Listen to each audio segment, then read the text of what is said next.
Hi there. I'm Dale Ann, and welcome to Wellness Tips. Today I'm talking about cardamom essential oil.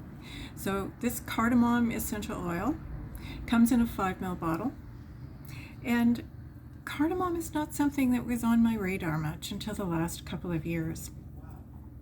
When I was growing up, my mom and I used nutmeg, cinnamon, and cloves a lot in our baking, but we didn't have any South Asian foods in the home, and certainly not chai tea and things like that.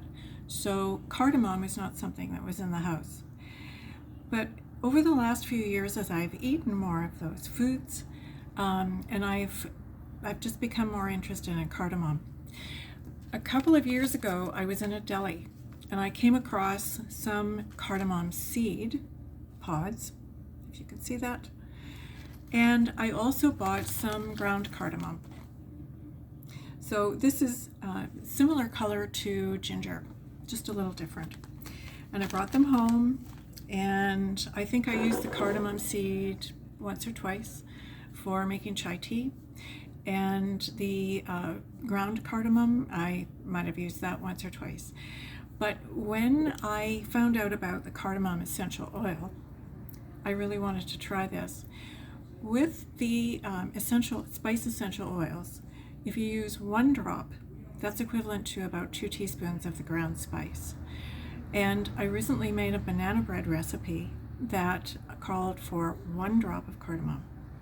So I wanted to try it. I wanted to taste the cardamom and see if that 1 drop was enough. So I deliberately didn't put any cinnamon or cloves or nutmeg in, other spices that I would normally put in a banana bread.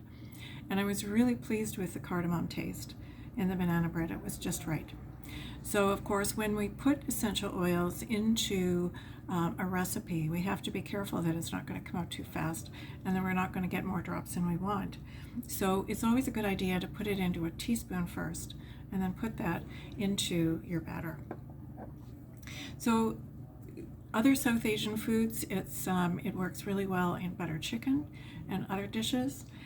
And legend is that Alexander the Great brought cardamom from India to probably Europe. And the cardamom was, and maybe still is, the most expensive spice. It probably vies for the most expensive designation with saffron. But anyway, cardamom has lots of benefits. So I'm reading from the Essential Life book. And some of the physical benefits are congestion. Now, I wanted to say something about this because I tend to have a lot of mucus in my throat. And it suggested putting the cardamom across the bridge of the nose for congestion. And I've been putting it on my throat as well, because if you have a fever or a sore throat, it can be very, very good for that. And I've been playing with this the last couple of days, and I think it's my new favorite thing, because it's a spice, but it's not the same as cinnamon. It's different, and it's just comforting somehow when I use it. So that's the congestion. Now, you can also use it for stomachache and constipation. You can use it for colitis and diarrhea, gastritis and stomach ulcers. So you get the picture. Also, menstrual pain. So pain in that region of the body. So what you can do is you can either use it in a capsule, 1 to 2 drops in a capsule, a couple of times a day, or you can, I think my eye's going to weep a bit. I've got it all over my hands. Or you can apply it topically to the area of concern. I mentioned sore throat and fever. Now, if you have a sore throat, you can drink this 1 or 2 drops in water. I would say probably 1 drop to a half a cup of water. Or you can gargle with it. I find gargling really effective if I have a sore throat. And for fever, you can apply it to the throat and to the back of the neck. You can use it to help ease the development of cataracts. I wish I'd known this 2 or 3 years ago. You can take 1 to 2 drops in a capsule, 1 to 2 times daily. Or you can apply it to the base of the second and third toes. Now these are the reflexology points, and when you combine essential oils with massage, acupressure, or something like that, it makes it much more effective. Mental fatigue and confusion. We were out today and I came home and I thought I would definitely need to have a nap before I did this live, because I knew I wanted to do this before supper time.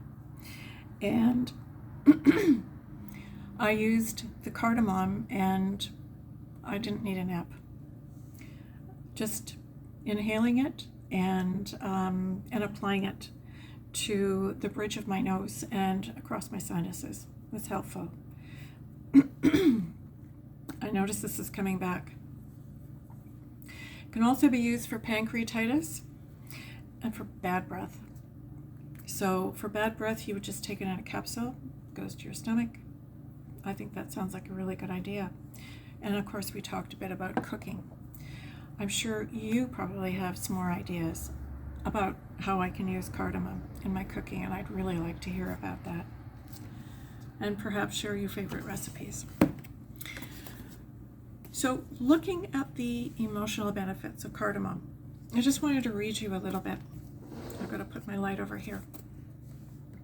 Cardamom is especially beneficial for individuals with a long history of anger or aggression, which often becomes directed outward. It's helpful for those who hyper-focus on their problems, especially their frustrations.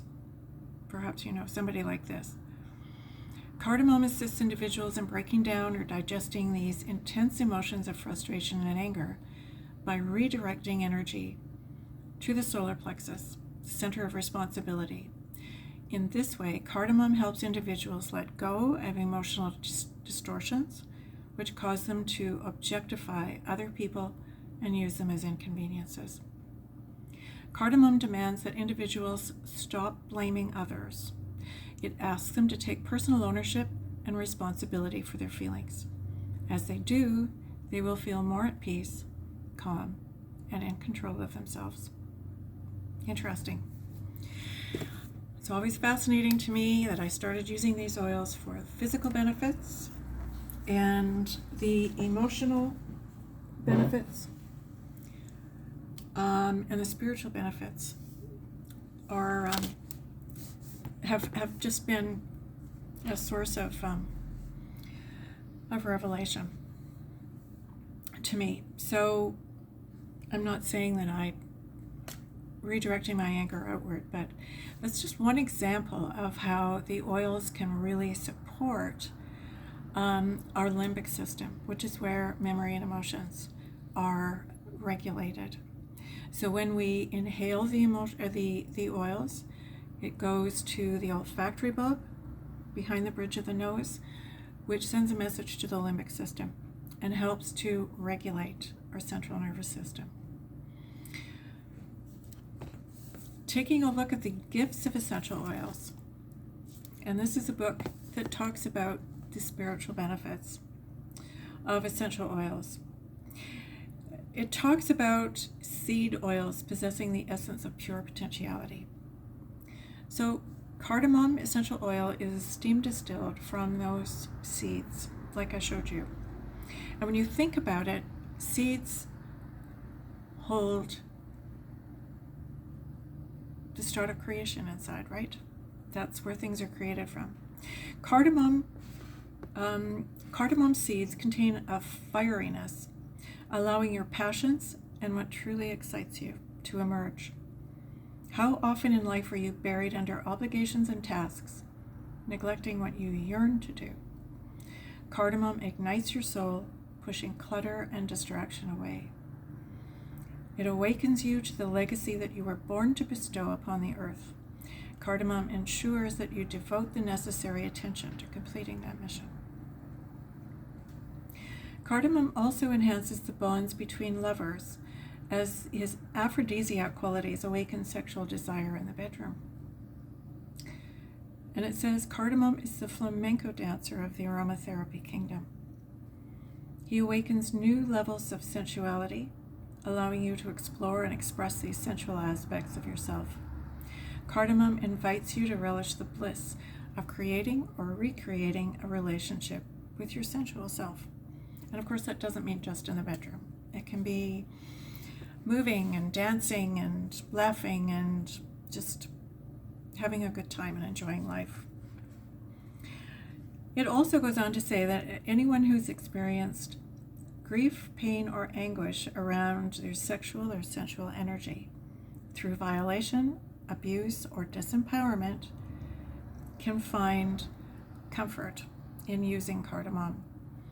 And I think that cardamom would be a perfect adjunct to any therapy, if someone is going through therapy, to use cardamom for this purpose.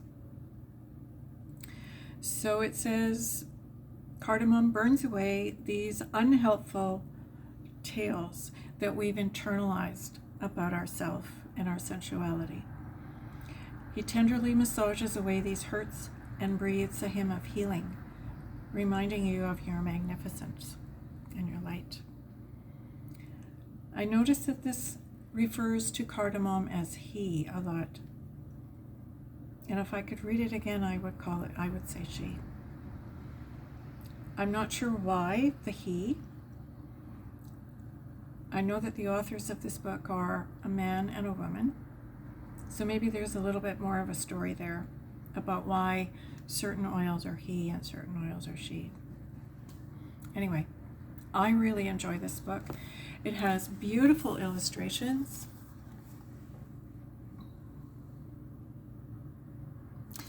And beautiful blend and diffuser recipes, like roller blend and diffuser recipes. One called Pure Potentiality, cardamom, fennel, frankincense, and lemon. So again, that's Pure Potentiality, cardamom, fennel, frankincense, and lemon. So on that note, I'd like to wish you a happy new year. And may the new year bring all of the pure potentiality that we are holding in our hearts, in our wishes for the future. Thanks for joining me.